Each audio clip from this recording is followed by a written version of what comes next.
Adventures. It is 8 o'clock on the East Coast and 5 o'clock on the Pacific. I don't know.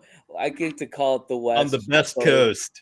Yes, because that's my time zone naming protest, which continues. Our topic today is bugs as pets and bioactivity. Today, once again, we are blessed to have a very famous participant back from Madagascar, where you hung out with lemurs, social media celebrities, and of course, chameleons. The headmaster of the Chameleon Academy, Bill Strand. Hello, everybody.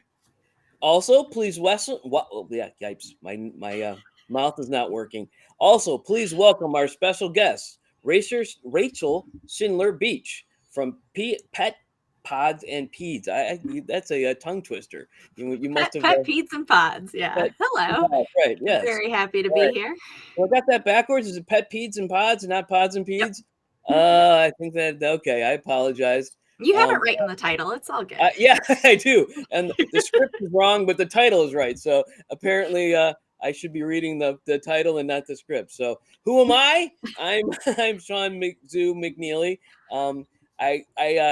My wife was telling me how we got the name McZoo. My family was named McZoo. We were back in college. We were just married, and one of her relatives was over, and we had a chameleon, not a chameleon, her cat, an iguana, saltwater fish, and something else in the house. And we had what do you call them?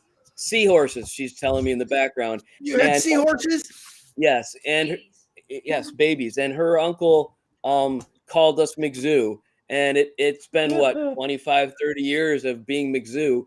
And I've lived up to the title to the very nth degree. So, anyways, that's enough about me. Bill, any announcements for this week? Yeah, well, actually, tomorrow we are going to have a chameleon hour. For those of you who remember, I am back. We've started season 8 of the Chameleon Academy podcast, all about chameleons. And I've got podcasts, but I will every other week have a chameleon hour, which is an hour's worth of me just doing various segments on YouTube. And so that's happening tomorrow. Okay. The theme is plants. And by the way, hi, James. James joined us. Yeah. Oh, wait a minute. You know what? That means I need to look at the chat. Thanks for reminding me, Bill. So James, yes, hi. All right. So, back, Rachel, any announcements? Anything you want to tell everybody about yourself, or anything you want to say before we get to the topic? Hello, I'm here. I hear you have many questions for me, so I'm very excited. Between us two guys and ready to keep this show on the road, huh? All right. Now let's talk isopods, millipedes, and just how this all works. I guess my first question is, are they good pets overall? You know, this is the Exotic Pet Adventures. Are they good pets, or are they just a cleanup crew? Yeah, no, a lot of people keep them as pets. Millipedes specifically are pretty much exclusively pets. We don't use them in bioactives. And isopods, a lot of people keep them just as pets. They're nice, low maintenance. You know, it's kind of in that general range of, you know, potted plant with a little more personality. You know, it doesn't take a whole lot of time or maintenance. You know, you can check on them once a week or more if you want. You know, and so yeah, a lot of people keep them as pets. A lot of people start keeping them as bioactive cleanup crews and then realize that they really enjoy them and then start keeping them for pets from there. So. All right. Once again, this week we need to say something about Alicia, who is our friend from the Chameleon Enthusiast. We say something about her, comment on her negatively. Potted plants would not survive in her house. So that's not an easy thing for her to do. So every week we have to just mention her in passing somehow. We're working on it. We're working on it, but it's been multiple years and we haven't gotten anywhere. Both of us are scared to go to her place, but you know, we're working on it. Yep. So Steph Payne is also out there. So welcome. Thanks for being here. Oh, all right. Next question. What are the major groups of isopods? Are there major groups that they're divided into, or? There are, yeah, there's genuses, genera. So you've got the Armadillidium, which are your classic rollies, they roll up in a ball. The Cubaris species, also classic rollies, less classic just because there's more of the exotic ones. But if you go outside here in Ohio, you're going to find Cubaris marina, probably. You're going to find Armadillidium vulgare, Percellio scaber, Anicius ocellus. So yeah, the major groups, like I said, Armadillidium, Cubaris, Percellio which are the powder isopods. And then there's, there's thousands and thousands of species of isopods, but those are kind of the main groups, like if as a hobbyist, that you're going to run into commonly. All right, here I'm just trying to. There we go. And put Rachel on the front floor so she can see us. So us two guys are on the other side. Okay. What about millipedes? Are there multiple types or species of those, or is that just all one? Yeah, no, there's tons of different species and a lot of different genus that those species fall under. There's not. I mean, there are main groups, but I mean, there are a lot of millipede species, a lot of millipede genus. And with both of those, with both the millipedes and the isopods, they're everywhere in the world pretty much. If you've got plants, you've got millipedes and isopods. So Wow, that's interesting to know. So all I need to do is keep my plants to have them. So what do you do? No, I'm just kidding. What is their conservation status? Are any of these things endangered? Are they? I mean, you said they were all over the place and all over the world. So yeah, I don't think there's any I mean, I'm sure somewhere something is, but I don't think any of the things that we keep are threatened, endangered that I know of. You hear some crazy stories like, oh, this type is extinct in the wild now because somebody built a parking lot where they were discovered. But I think that just means the spot where they were discovered is now a parking lot. I don't think that means that they're completely extinct. So there's some crazy stories like that make around. But no, like I said, there's so many different types. It's hard to say, for sure if there's, specific ones that are threatened. But I think overall, yeah, they're in really good shape. So how did you get into these things? You were just hanging out with your plants and you noticed there's some bugs on them, or did you? No, I've been a reptile keeper my whole life. My mom's allergic to everything. So I grew up with, frogs and lizards and stuff like that, and, bugs. And I really started getting into the millipedes and the isopods. Well, because I thought, I mean, millipedes are adorable. They have like these cute little faces on them. And so I've always enjoyed them. So as an adult, I got some just as pets. And then I found out that there were fancy versions of isopods. And so I started keeping those. But primarily I started keeping the isopods and stuff as cleanup crew for my own animals, because I do have, I keep reptiles as well. And being able to set up that naturalistic environment for them that's, visually attractive to look at, easy to maintain, and just better for them overall in health is just really nice to be able to do. So I started doing that. And then as, things do, it got out of control, and I started a business. We know about that. Here we are. Yes. All right. So there's a theme here this year. It's developing that people I meet at the reptile show seem to come on the shows more often than not. So I appreciate that's where we met. I don't know how many years ago I met you, but I just really hadn't been. We hadn't talked too much over this past time. But the last show, you go to both the Medina show and the Fremont show. Is there other shows that you go to?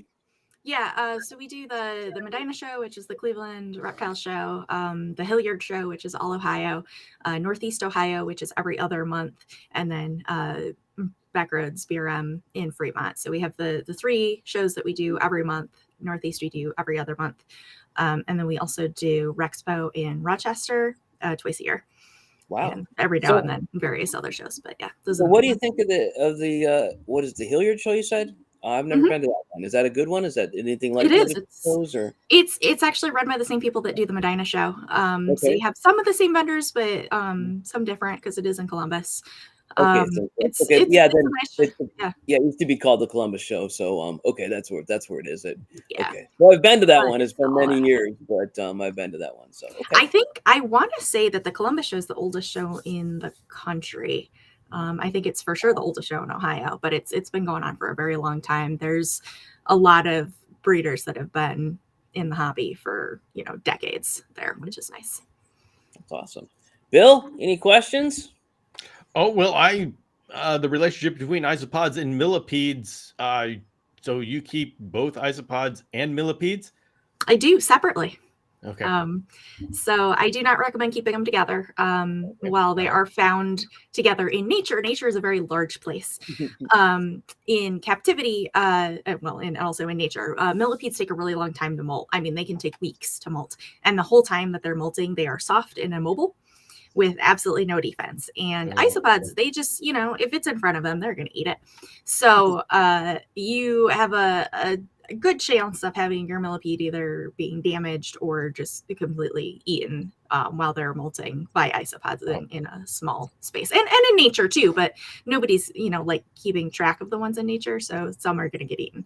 But in captivity, yeah, I mean, highly recommend keeping them separate, which is why we don't do millipedes and bioactive, just because you really can't keep them with isopods. And because they're very slow growing, a lot of them, it takes them a very long time to breed. They're just not efficient as a cleanup crew. With some exceptions. I'm sorry, go ahead. Right. Well, coming from I know nothing about millipedes, other than they have some incredibly red ones in Madagascar. Yeah. But so I know that there are some toxins that come with millipedes. What is that situation? How dangerous are those? Do all millipedes have those? Are they dangerous pets? What's the situation there? Sure. So all millipedes have some sort of defensive secretion. Some of them are cyanide based, but when I say cyanide based, I mean to a human, it's not at any level that's dangerous. Maybe if you took a whole handful of them and ate them, but I mean, why would you do that? Don't lick your millipedes and you'll be okay. But for the most part, most of them, it'll stain your hands orange and it smells really bad. So some people can be more sensitive to it. I've never had an issue. I don't actually know anybody that's ever had an issue. But you can always wear gloves if you're handling them or doing maintenance if you're worried about it. But usually a couple hand washings and it comes off if it does stain your fingers. So in terms of pets, not dangerous in any way. Do not lick. Okay. Oh, that's awesome. Let me write this down. We got a comment from one of our people, Stephanie Payne, who's a regular follower, says she has them as pets: zebras, gastroy, koi, orange, and white. So thanks for letting us know, and thanks for being here. All right, so I'm going to hide that comment, and Tom Arbor, who's got hingeback tortoises, loves millipedes. So okay, thanks, Tom. He's Good to another know. show watcher as well. So okay, Bill, any other questions? Oh, you're going to turn me loose now? I could not. I could go back to talking and let you sit in the background and look good, but you're here, and I'm running the board tonight, so that's right. why not make use of you? So okay, well, let's go for the isopods. There are so many different species, and if we were going to be picking a good one for a cleanup crew, what are some good species or names that we should look for that are easy to take care of and are effective within the environment, bioactive? So my number one choice on cleanup crew for isopods is Priscillinitis prunosus. So your powder orange, powder blue. They come in a bunch of different colors. It's just selectively bred color morphs. But they're a really good all-purpose cleanup crew. You can use them in 100% humidity dart frog enclosures, and you can use them in completely arid desert setups. So they're very versatile. Okay. As long as they have some moisture somewhere, they're going to be good. I just wrote an article on my website, but I've been experimenting using them with my desert beetle setups, and they've been doing really well in there because I was curious if that would actually work as I thought it would, and they're doing great. You also have the dwarf isopods, dwarf whites, dwarf purples. Those guys breathe like fire. They stay down in the substrate. So every now and then I get customers like, oh, I don't want to see bugs. I need them, but I don't want to see them. So those guys are a really good choice for that. And also if you have something like tree frogs are really notorious for eating their cleanup crew, Pac-Man frogs, stuff like that. So the dwarfs are helpful for that because they do stay down in the substrate. They're less likely to get eaten and they're very small. Giant canyons, which is Procelia dilatatus, they're a good arid species. You can use them in a variety of enclosures, but those guys are good for like leopard geckos and stuff like that. So those are some of my favorites. But there's a ton that you can use. You just have to really make sure that the environmental requirements are going to be good for what you're using, and pay attention to if they're very surface active and you have something that's going to eat things that are moving. You might want to stay away from that. Or what I always tell people, like I keep zebra isopods are my favorites, which is Armadillidium maculatum. They're really adorable, but they're very surface active, so they're really great in display enclosures. But I actually use them with my crested gecko, and she eats them sometimes, but like I have backup colonies. So what I always tell people is if you want to use something that is a little more a little better for display, but you're worried about having them eaten, start them in a colony first, get a good amount going, and then just kind of move them in as you need them, because there's not a problem with your primary inhabitant eating some of them. They're a good calcium source, it's good enrichment, but you don't want to buy a 10 count of isopods, put them in your enclosure, and then have them just immediately get eaten. Surface active is very interesting to me. I want to see my isopods. Yes. And so what are some good names for surface active? Armadillidium in general, any of those species are definitely more surface active.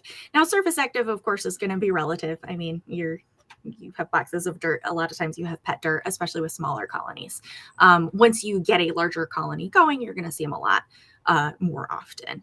But zebras are some of my favorites. Any of the Armadillidium vulgare. So, you have like your classic gray and brown ones. You have Pujicana, which is a nice, like it's a locality morph. And then you have your really fancy, magic potions, some of the albinos. Those are all the same species, but they're just selectively bred or locality based color morphs, which is cool. So you talked about, I'm sorry, Bill, do you want to go or do you? I actually have one more. All right. All right. So when we see our different kind of isopods, they're the ones that just roll up into a ball, and then there's ones that are flatter.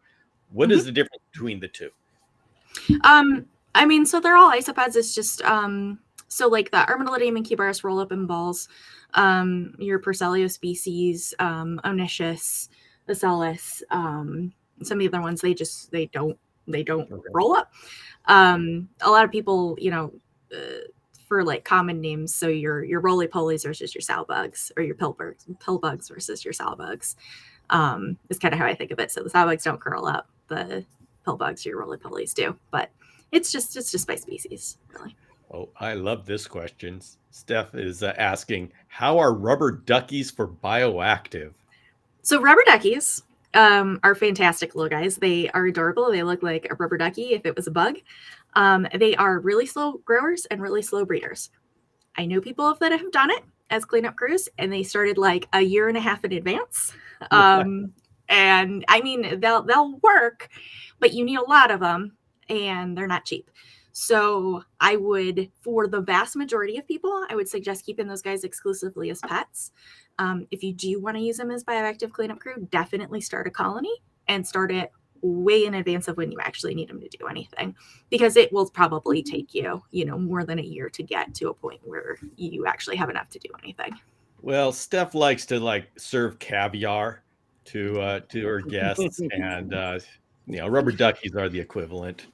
Rubber duckies are fancy. They're really cute. And if you haven't seen the white duckies, those guys are even more fancy. They're like if they're just like they're wearing little tuxedos, like they're ready to go to a black tie event, just with no warning. They're just ready to go all the time. So these so you sell those, and will they be at the next show so I can go get them and so that I have my own caviar? And I do, and you are welcome to. I'll have to put away some money for next show. I think the next show in Cleveland is probably next week or something like that. I don't know if it's next week. Sean, I can tell you. I think it's not this weekend, but the weekend after. Yeah. All right. Yes. Then I have time. So stop by and I'll show you the white duckies, because they're fancy. Sure. Okay. Excellent. My wife has some rubber duckies, and she loves those little guys. Yeah, They're definitely not surface active. You got to go looking for them when you want to see them, but they're usually under the cork bark. So you flip your cork bark over, and there they are. They're adorable. Well, if they're going to be caviar, you gotta have a little work to get to them, right? The white duckies, though, the white duckies are very surface active. They are, okay. Always out. Yeah, whenever I look at them, that's like one of my favorite bins to check because they're just like always out doing stuff. They're very busy. All right, let me show Tom's comment. He wants to meet up at the next Cleveland show, so he's in the area too. So we'll do that, Tom. I'll be there. Let's get ahead. We'll do that offline, but all three of us can get together at that show. Not Bill, because unless Bill wants to come to Cleveland and be here, but I don't know that he wants to come to Cleveland this time of year. February in Cleveland is not a great time. It's not Madagascar by any stretch, nor is it California. All right. So you talked about environment. What is the environment for these things? I mean, is there anything specific? Can they live in anywhere? You said pretty much arid areas to wet areas, but can they live anywhere? What do you have to do to keep them? Well, it really depends on the species if they can live anywhere, because there are a ton of different species and they're found everywhere. There are some species that specialize living out in the desert.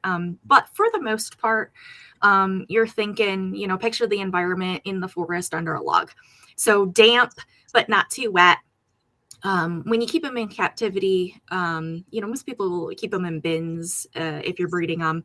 And the way that I do it is I keep, so you get a couple inches of substrate and then keep one half of the bin moist, but not soaking, but you want moisture all the way through your substrate levels and then dry on the other side. So you have like a humidity gradient basically.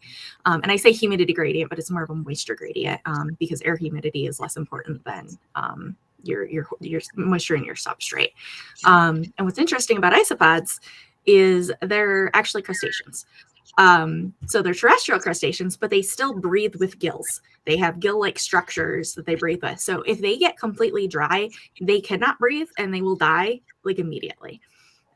So a mistake that a lot of beginners make is they don't realize. So they say, oh, well, I'm spraying it once a day. That's good enough. And then their isopods die right away. And one of the questions I get is, well, but I mean, they had water yesterday. Well, yeah, but they couldn't breathe. So you have to, that is basically the most important thing is making sure that your isopods never completely dry out. Some of them are more tolerant of, having less moisture, but you have to have moisture for them at all times. So speaking of substrate, what do you recommend if we have them for pets? Yeah, and in general, that's for your average isopods. So if you're keeping them in a bioactive, I use ABG substrate, which is the Atlanta Botanical Garden mix. For breeding, I use the Lugardi isopod and millipede substrate. It's got very high nutritional value, which is good for breeding because you're going to have a lot of them, in one place, and that way they have a lot of good food. For millipedes, that's exclusively what I use because the nutritional value of the substrate is so important for millipedes. Isopods you can get away with, putting leaf litter on top and kind of replenishing that. But millipedes, just because of how they breed, they have to have that nutritional value all the way through all their substrate. And that's just because when they're babies, they're very small and they don't really, like their first couple instars, basically, they don't move anywhere. So if they don't have food right around them, they're just going to die off pretty much right away. Can you say that one again? What's the name of that second substrate? Lugardi. It's Lugardi brand. Yeah. I'm actually a Lugardi dealer. Purely because I was buying so much of that substrate, they reached out to me and said, they made you a dealer, huh? They got you hooked. Yes. They made you a dealer. Now you're going to be hooking me up with Lugardi. Okay. Yes. All right. Yeah. No complaints for me. And it's one of those things where I wouldn't sell it if I didn't use it myself. But that is absolutely what I use in house for all. So now I got to put even more money away. Okay. I'm going all bioactive, Bill. All right. I'm going to get one of every kind and put it one in all those different cages that I'm going to get from Bill. Also sells cages, so Dragon Strand cages. So I'm going to go bioactive in all of them, I guess. I don't know. Okay. Let's see. So do they need UVB or sun or warmth? What do they need?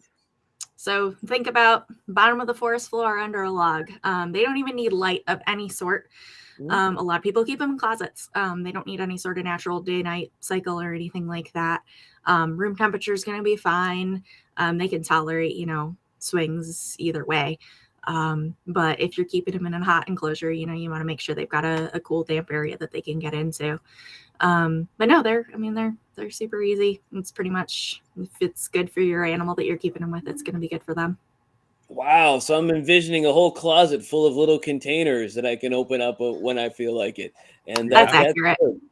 These are great pets, huh? This is a good situation. I didn't know this much about him. I knew maybe a little less than Bill, but these are awesome. That's a good idea. Okay, Bill, any other questions for her? Well, here I got I'll bring over my dairy cows. I want to show everybody my dairy cows. Can we do? All right, perfect. Can we do like show and tell here? Yeah, absolutely. Dairy cows are great. They're classic. They're big. They're active. They breed like crazy. If you start with 10 dairy cows, you'll have 100 by tomorrow. I mean, not literally, but it feels like that. All right. Well, let's see. So we got a question while we're waiting for Bill to get ready. How do you control soil mites? Do they harm the isopods in any way? Stephanie again. So soil mites are, while they might be gross, they are completely harmless to everything. They actually perform the same function that springtails do. They're detrivores, just like everything else that you're keeping in that bin.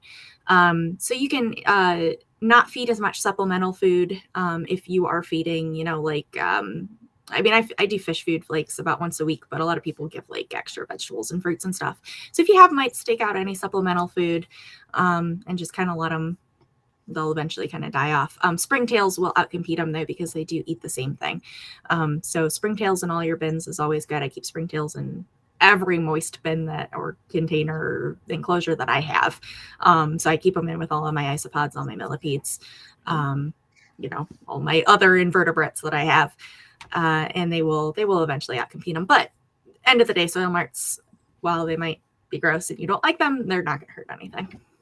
All right. Bill, you got them ready to show? Or I've got, you know what? Who knows if anybody's going to be able to see this, but I've got babies. Wow, that's awesome. Look at that. Yeah. I am so happy I got little babies. Now, well, congratulations. That never gets old. It doesn't matter how many isopods you have or how many colonies. Finding babies never gets old. It's always okay. Good. Well, here. So, okay. I don't know if anybody can see this, but that's. There we go. We can see that. You can see it. That's my little dairy cow. Yeah. Yay. I'm so happy. I love my dairy cow. Madagascar in his mind, so he's got these things. He's picking them up, and he's touching things, and he's. I try not to love the dairy cows, so keep them coming. Oh, I'm just these are all my. Thing is, I got a small colony, starter colony, so I'm not ready to have these in my cages yet. So I just have this big bin of stuff. This is the propagation starter from the Bio Dude. So Rachel, do you have those dairy cows as well? Oh, I sure do. Yeah. Okay. They're fantastic. So how many different species do you carry, or do you usually have? Oh, I have lots. I don't have a number for you, but I have a whole room that I'm sitting in. It's a like whole asking room. Me how many chameleons I have? Yeah, there's a lot. You look at them and they just kind of give you a look like I don't want to tell anybody because I don't want everyone to know how much I have. All right. Well, there was a turning point in my life was when my wife she breeds Pedes fantasticus. And when the day came that we knew without looking at the numbers that she had more reptiles than I did, that was our relationship. Wow. No longer did anybody ask how many chameleons I had. Yeah. So Valentine's Day, Bill, do you have any, are you going to go out branch hunting again or what's the story? You got plans? that is a great idea. Yes. Rachel, when I bring a bouquet home for my wife, Yvette, it's a bouquet of sycamore branches that are for her geckos. I love it. That works. I love it. I got two of the satanic leaftails in November, and they are they live up to their name. They are fantastic. Yeah, they are. They're really adorable. Yeah. So cute. And here, just to show you how wonderful isopods are and how addictive they are, I am here co-hosting a video podcast, and all I can do is sit here and look at my isopods and dig through here and say, "Oh, look at them! More babies! Surprise!"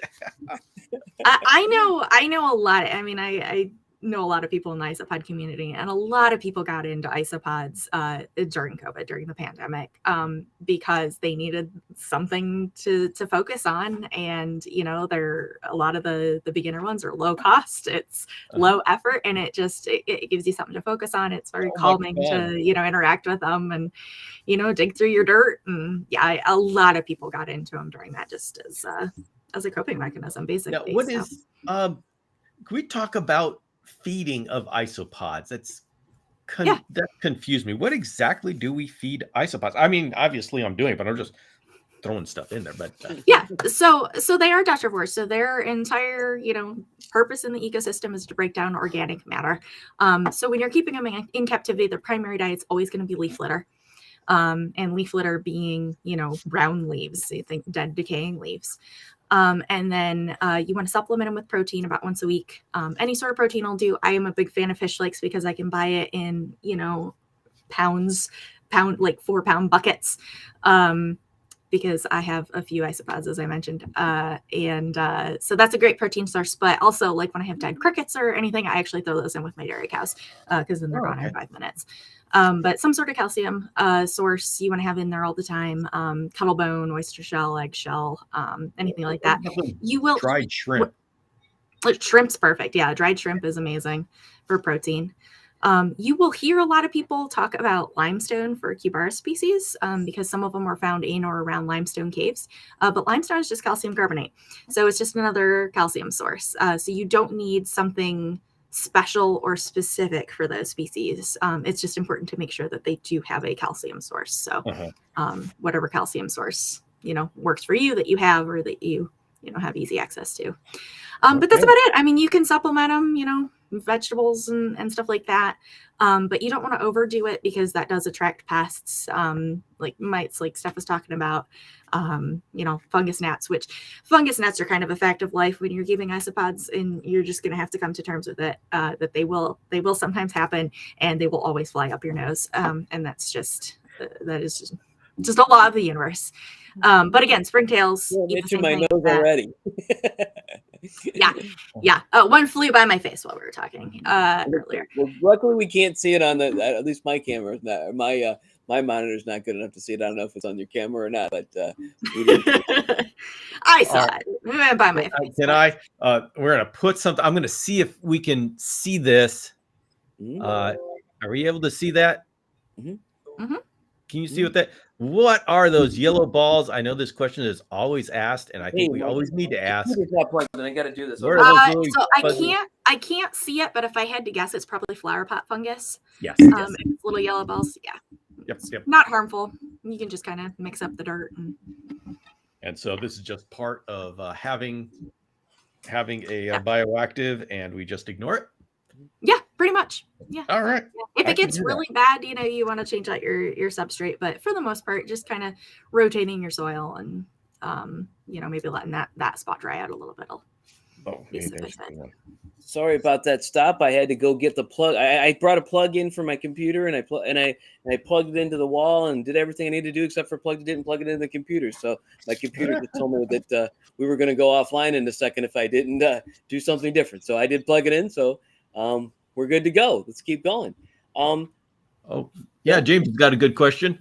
Mm-hmm. Right. Can they live in potted plants, or does the bottom have to be substrate? Well, so they can live in potted plants. It just depends on how you're keeping them. If you're keeping them in potted plants that are in your house that aren't like in an enclosure, be mindful of the fact that they will go wandering. So you want to use native species. You don't want to use something that's not native to your area and risk letting them get out into the environment. I do know people that keep native species in their potted plants for aeration and stuff like that, or if you're bringing plants in and out. Summer to winter, a lot of times isopods will come in with them. So totally fine. Not really a way to, long-term propagate them or anything, but if they're in there, that's fine. If you're keeping them in an enclosure in potted plants, you might be able to, but then, if they come out, you need a way for them to be able to get kind of in and out of where your substrate is. if that makes So sense. he's saying no in his enclosure, I guess. In your enclosure. Okay. I know a lot of people do with chameleons, because you've got, a lot more ventilation. You may not have like a true bottom to the enclosure. I see a lot of times with chameleon keepers. I don't keep chameleons, but they do make, like, there's conversion kits and stuff you can do. And I'm sure Bill can talk to this better than I can, but to actually keep substrate in the bottom and still have that screen enclosure on the top. I think the answer really is yes, but it may be a lot more challenging. Yeah, I would say for chameleon people, unless you have a cage that's designed for bioactive, like for the smaller chameleons, bioactive and a 4-foot tall cage is a little bit of a challenge, just because of the light and the fact that the chameleon doesn't do much with the bottom. And so, if you have a bioactive floor and a chameleon, those are two separate hobbies that you're doing in the same cage. And so I just say, get a cage that is designed for bioactive. Like we've been showing the leap cages; those are great for bioactive. But your standard Reptibreeze screen cage, it's just not designed for it, and you're going to be forcing it. So, Bill, to get to this, get ourselves all up on all these isopods and what have you, we got to conserve space. So we, if we got chameleons and we have isopods, we could just use the bottom of the cages. I mean, they're not being used by the chameleon. They like to have the space and the height, so why not use the bottom for bioactive? Okay, but I say get yourself a hybrid cage, because a screen cage, you just end up, they need the moisture, and so if you got a screen cage, unless you live in a humid area, you're going to be always trying to keep the moisture in there. Yeah. All right, or I guess we could just keep it thick and 3 inches thick or 4 inches thick and go from there. Is that at work, or with the moisture on the bottom, or not really? I think you're gonna need an enclosure that's designed for it to do it that way. Good golly, I'm gonna need more space. Good thing I got a huge basement. Well, look at this. This is a colony.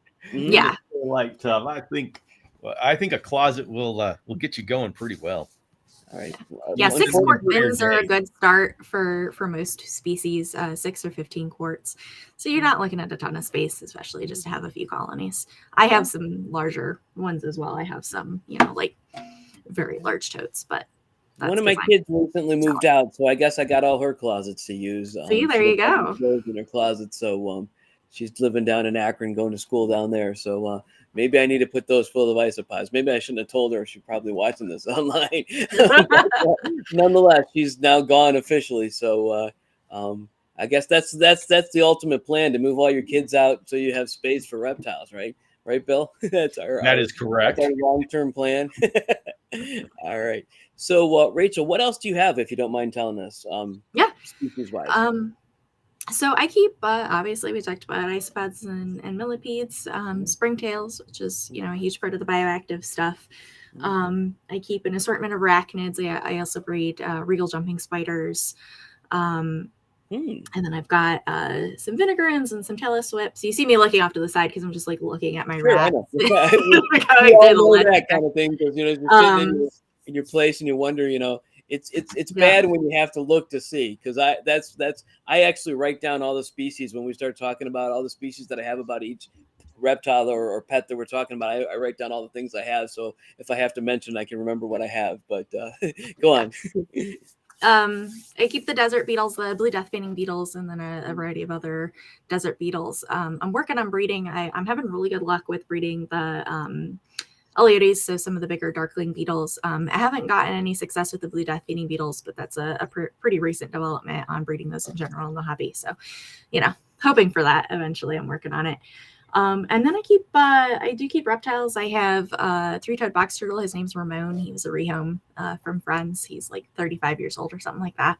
And he's got a big bioactive enclosure. And then I also have New Caledonian geckos, like crested gecko, Chihuahua gargoyles, the Urodactyloides. I've got the satanic leaf-tailed geckos. Let's see, who else do I have over here? And then I've got the binos geckos. What's that? You're putting us to shame. I only have. Oh wait, we haven't gone outside yet. And I don't have any leaf tails, so Wow. We also have a hobby. We also have a hobby farm. So my husband and I also have goats and ducks and a goose. Wow, that's awesome. It's a lot of I want animals. to get chickens, but the city won't let me have them. So That's and you know what? unfortunate. It's funny because I wanted to get them before eggs went up, and so I would have been ahead of the curve. But the Yeah, local tractor supply company had bunches and bunches of chickens, and my wife and I wanted to get them, and we checked in, and our city is the only city in the west side that doesn't allow chickens, I guess. So we'll that's now we know unfortunate. where I Not live, even hens, huh? but it's not fair. I guess I'm going to have to move to get a better place for chickens. I don't think that'll happen anytime soon, though. Yeah, that's too bad. Yeah. All right. I can't have chickens either. You can't have chicken. No? Well, you're in a place you can't even have sugar gliders. We talked about that 2 weeks ago. Yeah. So, It's just, we were talking about sugar it's gliders almost 2 weeks ago. dystopian over here. All right. And can you have snakes? I guess you have a snake, so you can have snakes. Yeah, so, we can have snakes. All right. So while we're on that topic, Rachel, you got the U.S. ARC, or I don't know how you use USARC or how you say it. It's always important to support the hobby. Are you a member of the USARC or whatever? I am. Yeah. Okay. What level membership do you have? It's Is a it silver your membership. business membership? Yeah, it's Silver. yeah. I think we're all silver members, aren't we, Bill? I mean, I am, but Bill, you are as well. Okay, Yep, great. Yep. So important to support them as they support us, because to have all these hobbies and to have people not cause us aware and need to make sure that we're looking out for each other and so we can keep all these different.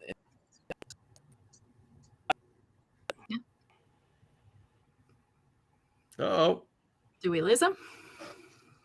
Oh no. Sean, you there? Are you there? I'm here. Okay. We lost you there for a second. Thought I finally got to take over and make it my show. So, in U.S. ARC. So yes, support US ARC. He can't hear us. Okay. All right. Well, I don't know what to do to help him hear us. I can hear him. Yeah, we can hear. Can you hear us? Okay. Yes, you just come in and out though. Okay, we're in and out. Okay. Yeah. All right. Well, we've hit like 40 minutes anyway. So why don't we give some final thoughts? Rachel, any final thoughts on bugs? Bugs are great. Everybody should have bugs. Get some bugs. Yes. Any kind of I'm bugs. sure I have plenty in the house, but I think I'm going to get more in a couple weeks. A week from 2 days from now. I guess it's 9 days away and counting, or no, 10 days away. I guess it's on a Sunday, so that'll be good. All right, Bill, any final thoughts?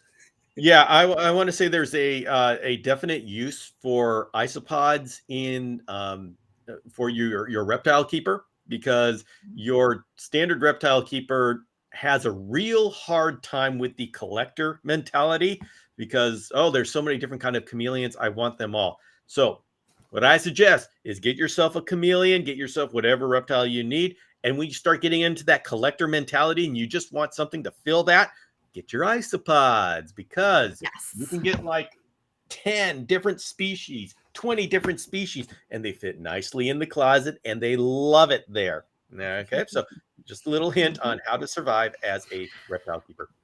I couldn't agree more. Yeah, and the Exotic really Pet great Adventures is all about helping people have experiences without having to get them. But in this case, I suggest that you go ahead and get yourself some, either from Rachel and her Pet Pedes and Pods. I said it right this time, or in somewhere else. But absolutely, this sounds like a great topic. And so, all right. I'm looking through my isopods because I love it so much. Bill, you keep looking through your isopods. I'm going to go ahead and end the show for this week. Thanks everyone for being here. Thank you, Rachel, for being here. Good to meet you, Rachel. All right. You too. Thank you.